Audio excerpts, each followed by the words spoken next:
to New York? Oh my gosh! I'm so excited. I'm gonna cry.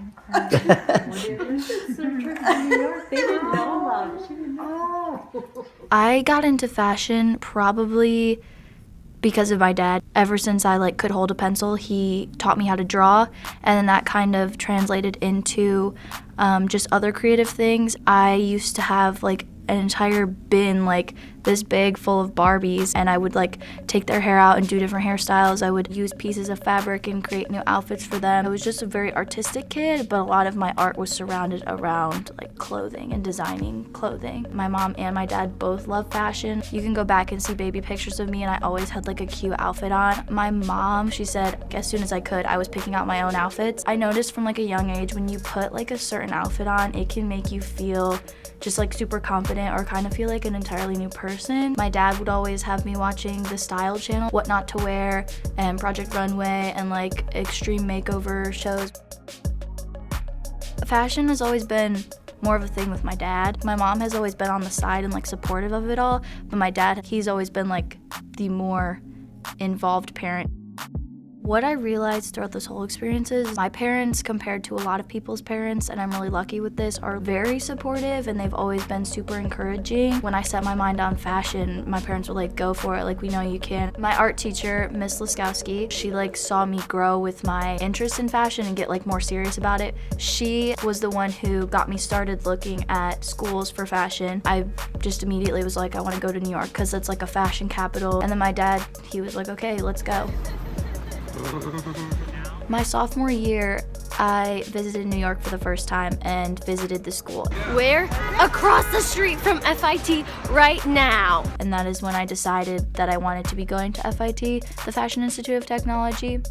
I feel a lot of people who go to college for the first time, a big university, they have this idea that they're gonna get there and it's just gonna be this whole new experience of making friends right away and just having a great time.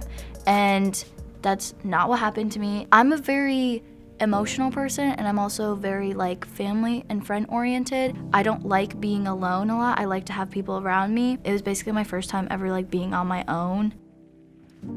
My whole family was back in Michigan. All my friends were back in Michigan, so I was with a completely new group of people. I get really nervous when I meet new people. It takes me a while to open up, so it's hard for me to make new friends quickly. I can make them over time, but what I realized is when I got there at college, it was you had to make your friends in the first week or you were not in a group, because after the first week everyone had already had their groups of friends and they weren't looking for more people, they weren't socializing with other people, they were in their groups, and I had kind of missed that train. I was hoping maybe my roommate, because a lot of people become friends with their roommates, but he had an entire group of friends already, and he never invited me to go out with them either. We had two other roommates in another room. They were both girls and they were both 21, and I was over here 19. They wanted to go out drinking and I couldn't go with them, so they would go out and do stuff together, and then I was again left alone. So it sucked. I had never been that sad before. I was just basically depressed the entire time that I was there. My interest in environmental, human, animal rights, that also kind of got in the way of me making friends, because I started to realize that a lot of the people around me that I was trying to talk to and get close to, I didn't really have much in common with them, because they didn't care about anything that was super deep or important. It was just very superficial things like Instagram and partying and drinking. One of the things I noticed about my drawing class, even though I loved my drawing class, when we did our projects, I had to have some sort of inspiration behind it that interested me, or I wasn't interested in doing it. When we would just do quick drawing assignments, I would try to draw my models as models of color, because that's the thing that's important to me, trying to keep diversity in the fashion industry, because a lot of models are just tall, white models. For our first project, it was a swimsuit designing project, and I don't care about swimwear, so I was really really bummed about that project, but then I was I could do something cool with this. I had just kind of learned about the topic of the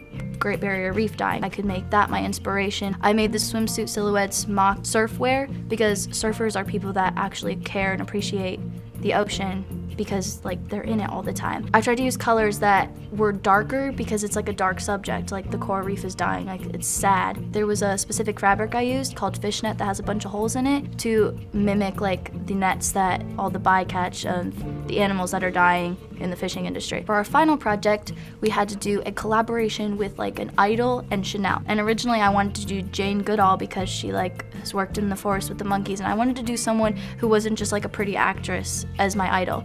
And I remember my teacher told me, he was like, well, she's not gonna wear Chanel because she's too busy in the jungle playing with monkeys. I just went with what he said, and I ended up choosing Selena because she's Mexican, a woman of color. That leads into when I presented my project. Our professor had a bunch of people from the industry come in just to give us feedback on it. There was this one guy, he owned like a leather business or something. I kind of knew he wasn't going to enjoy my project because I didn't use any leather or fur in mine because I wasn't going to use animal products because those are really cruel. He came up to my project and he was like, where's the leather? And I was like, I didn't use leather in my project. And he was like, oh, okay, never mind, ew. Walked away and didn't even look at what I had been working on for like the past 4 weeks because it didn't have animal products in it. The amount of work that I had put into my project didn't matter because there wasn't leather in it. It was like the price matters more and like the image matters more than what actually goes into it.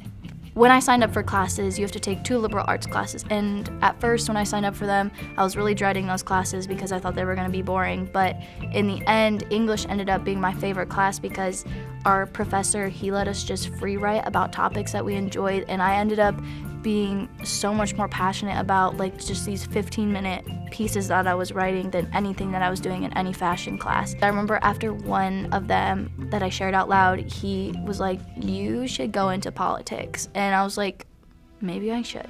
I went on this trip to Philadelphia. It was the Students for Sustainability Conference 2018. I had sent in an application to go to it and I got chosen. So I ended up going out to Philadelphia with 3 girls for the weekend, and it was so exciting because it was like all of these students who were doing these projects and like creating like soaps for hotels like without any plastic packaging that you can just use once and then there's no waste from it. It was just like really inspiring to be there, and it made me so excited for the future, thinking to myself like, this is what I need to be doing. Like, I don't care if I leave New York. That trip kind of solidified my decision, and like I was like sure that I wanted to leave after that because I was like very unsure about what my decision was going to be because I had gotten my family to drive me 9 hours out in a car with all of my stuff in the back, move me into this dorm, pay for the whole first semester, gone to the pre-college program, gotten everyone's hopes up, didn't want to let my art teacher down. Also, I had to kind of let go of my pride of like, oh, I left like all my high school students behind, like they're just back in Michigan and I'm out here in New York, gonna be a big designer. The first person I told was my boyfriend